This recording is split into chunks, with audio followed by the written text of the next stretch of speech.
Friends, home first finance के share पर हमारे एक व्यूअर भाई है रवि भाई, उसको मेरे से एक वीडियो चाहिए था और उसका ये कहना था कि वो आईपीओ के वक्त से इस शेयर को लेकर बैठे। तो नॉर्मली फ्रेंड्स यहाँ पर उसका यही सवाल होगा कि ये शेयर कब बढ़ेगा। ठीक है, तो नॉर्मली स्टॉक मार्केट में शेयर कब बढ़ते हैं, जैसे कि मैं आपको एक एग्जांपल देता हूँ कि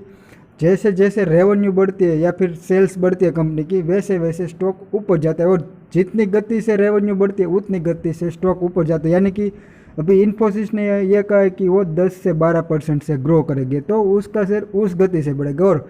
जैसे कि एप्पल इंडिया और डिक्सन टेक्नोलॉजी बोल रहे हैं कि वो 25-30% से ग्रो करेगा, तो नॉर्मली वो बहुत ही तेज़ गति से भागेंगे इन्फोसिस से। तो ठीक उसका एग्जाम्पल देकर मैं आपको इस कंपनी के बारे में समझाऊंगा। तो फ्रेंड्स, ये बहुत ही स्ट्रॉन्ग फंडामेंटल वाली कंपनी है और इसी वजह से ये शेयर बहुत ही तेज़ गति से अगले आने वाले दिनों में भागने वाला है। मगर अभी क्यों तेज़ नहीं भागता, उस बारे में हम चर्चा करेंगे। तो ओवरऑल फ्रेंड्स, सबसे पहले हाल ही में जो इसके चौथे क्वार्टर्स के रिजल्ट आए उस पर हम बात कर लेते हैं। और जब इसके चौथे क्वार्टर्स के रिजल्ट आए तब हमने इस पर वीडियो नहीं बना था, क्योंकि मेरा यहाँ पर नेगेटिव कमेंट आने वाला था और वो लोगों को नॉर्मली पसंद नहीं आता और निराश हो जाता है। जब इसके तीसरे क्वार्टर पर हमने वीडियो बनाया था तो काफ़ी लोगों ने नेगेटिव कमेंट किए थे, तो हमने इस बार इस वीडियो को रहने दिया था। तो फ्रेंड्स, सबसे निचली वाली लाइन में आप देख सकते हो, इस बार कंपनी का साल दर साल 150% प्रॉफिट बढ़ा था। यानी कि जो पिछले साल में 12 करोड़ के आसपास का प्रॉफिट था वो बढ़कर 31 करोड़ आया। तो आप यहाँ सबसे ऊपरी वाली लाइन में देख सकते हो फ्रेंड्स, इंटरेस्ट इनकम 8.5% बढ़ी है, तो प्रॉफिट 150% कैसे बढ़ा। तो इंटरेस्ट के नीचे आपको नेट गेन दिखाई दे रहा है, यानी कि जो होम फर्स्ट फाइनेंस का इन्वेस्टमेंट था वहाँ पर इसकी वैल्यू चेंज होने के कारण 18 करोड़ का इसने गेन दिखाया था और इसी वजह से हमें यहाँ पर बहुत ही बड़ी प्रॉफिट में जंप देखने को मिल रही थी। हालांकि ये रिजल्ट ठीक ठाक थे, मगर यहाँ पर बहुत ही शानदार नतीजे इस एक्स्ट्रा गेन की वजह से हमें दिखाई दे रहे थे। और फ्रेंड्स, अब बात करते हैं कि ये शेयर अगले आने वाले दिनों में अच्छा परफॉर्मेंस क्यों दिखाई देगा। तो मैंने आपको एक एग्जांपल दिया कि जैसे जैसे जितनी तेज़ गति से कंपनी की रेवेन्यू बढ़ती है उतनी तेज़ गति से शेयर भागता है। तो एनबीएफसी में क्या होता है कि वो लोन बांटते हैं, तो लोन कौन तेज़ बांट सकता है उसके बारे में अगर हम चर्चा करें तो जिसके पास बोरोइंग करने की क्षमता ज़्यादा होती है, यानी कि मार्केट से ब्याज पर पैसे लेकर फिर होम लोन वगैरह बांट सकते। तो आप यहाँ देख सकते हो इसका इक्विटी यानी कि नेटवर्थ 1380 करोड़ के आसपास है और इसका डेप्ट 3000 करोड़ के आसपास है, यानी कि महज 2.2% डेप्ट टू इक्विटी रेशियो है। और फ्रेंड्स, आपने देखा होगा कि 2017-18 के टाइम में कंपनी की जितनी नेटवर्थ होती थी, यानी कि मेरी कंपनी की नेटवर्थ 10,000 करोड़ है, तो मैं 1 लाख करोड़ का बोरोइंग करके बैठा था और इसी वजह से उस वक्त फाइनेंशियल क्राइसिस आ गया था। तो फ्रेंड्स, आप यहाँ जो 2.2% का डेप्ट टू इक्विटी रेशियो देख रहे हो वो बहुत ही स्ट्रॉन्ग माना जाता है और इससे स्ट्रॉन्ग बैलेंस शीट हो ही नहीं सकती, ऐसा भी हम कह सकते हैं। क्योंकि फ्रेंड्स, यहाँ पर 1:5 का अगर रेशियो आ जाए तब भी उसको स्ट्रॉन्ग बैलेंस शीट माना जाता है। तो यानी इसका मतलब ये होगा ये बहुत ही तेज़ गति से बोरो करेगी, यानी कि बाजार से पैसा उठाएगी और बहुत ही तेज़ गति से पैसा उठाएगी तो वो बहुत ही तेज़ गति से लोन भी बांटेंगे। तो फ्रेंड्स,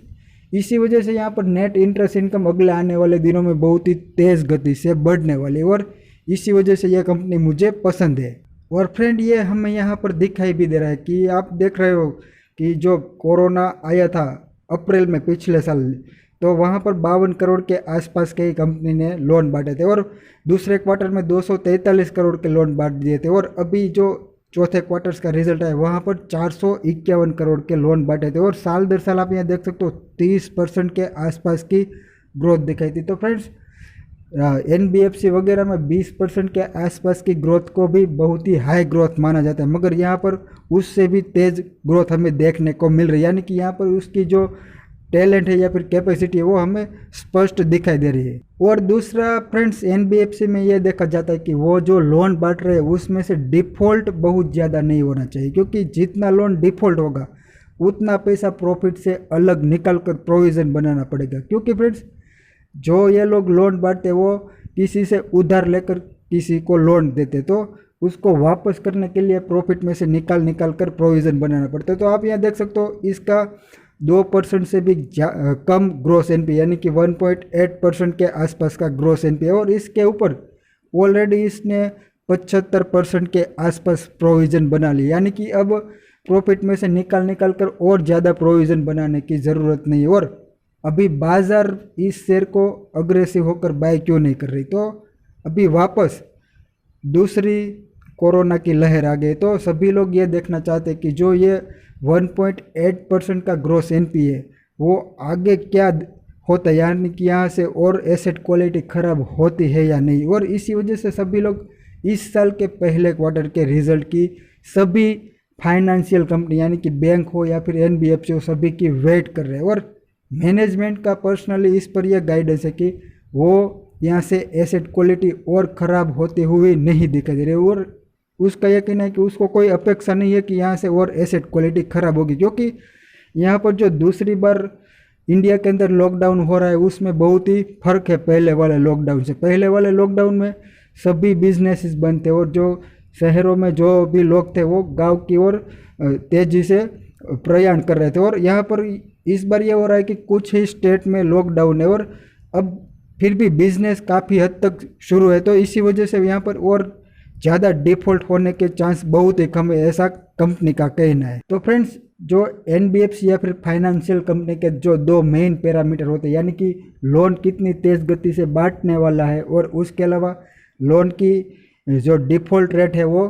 कितनी बिगड़ सकती है, उन दोनों के बारे में हमने चर्चा की और वहाँ पर बहुत ही अच्छे उम्मीद लगाई जा रही है अगले आने वाले दिनों में। तो ये बहुत ही स्ट्रॉन्ग कंपनी है। और फ्रेंड, इस कंपनी में एक और ख़ास बात मुझे लगी जो कि मैं आपको बताना चाहूँगा। तो आपको मैं अगर एक एग्जांपल देकर समझाऊँ तो मान लीजिए कि कोई मैन्युफैक्चरिंग कंपनी है, उसको जितना रॉ मटेरियल महंगा मिलेगा उतनी उसको प्रोडक्ट महंगी सेल करनी पड़ेगी या फिर उतना उसका मार्जिन प्रेशर में रह सकता है। तो आप यहाँ देख सकते हो फ्रेंड्स, ये जो पैसे पहले 9% के आसपास जून 19 में उठाती थी वो अब इसको 7.5% के अंदर मिल रहे, तो ये बहुत ही पॉजिटिव बात मुझे लग रही है। और इसके अलावा फ्रेंड्स, आप इस बार चौथे क्वार्टर्स का इसका नेट इंटरेस्ट मार्जिन भी देख सकते हो जो कि 4.5% के आसपास रहा, जो कि पहले के मुकाबले थोड़ा कम है। मगर फ्रेंड्स, यहाँ पर मैनेजमेंट का यह गाइडेंस है कि अभी जो 4.5% के आसपास का नेट इंटरेस्ट मार्जिन है वो यहाँ पर स्टेबल रहेगा या फिर यहाँ से बढ़ेगा, यानी कि यहाँ से अब घटने वाला नहीं। और ये 4.5% का नेट इंटरेस्ट मार्जिन बहुत ही स्ट्रॉन्ग माना जाता है, क्योंकि अभी जो भारत की टॉप लेवल की प्राइवेट बैंक है एचडीएफसी बैंक, उसका नेट इंटरेस्ट मार्जिन 4.2% के आसपास है। और जो सबसे बड़ी हाउसिंग लोन लेंडर है यानी कि एचडीएफसी, उसका नेट इंटरेस्ट मार्जिन 3.25% के आसपास है। तो इसलिए अच्छे ये बहुत ही स्ट्रॉन्ग नेट इंटरेस्ट मार्जिन है और यहाँ से बढ़ने की उम्मीद है, घटने की नहीं। तो ये भी एक बहुत ही पॉजिटिव मुझे इसमें बात लगी। तो ओवरऑल फ्रेंड्स,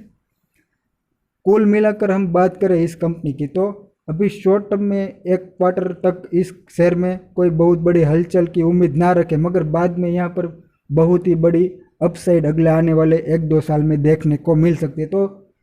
जिसके पास ये शेयर है वो डेफिनेटली होल्ड करे, नहीं है वो करंट प्राइस पर भी बाय कर सकते हैं और अगले आने वाले दिनों में अच्छे प्रॉफिट की उम्मीद रख सकते हैं।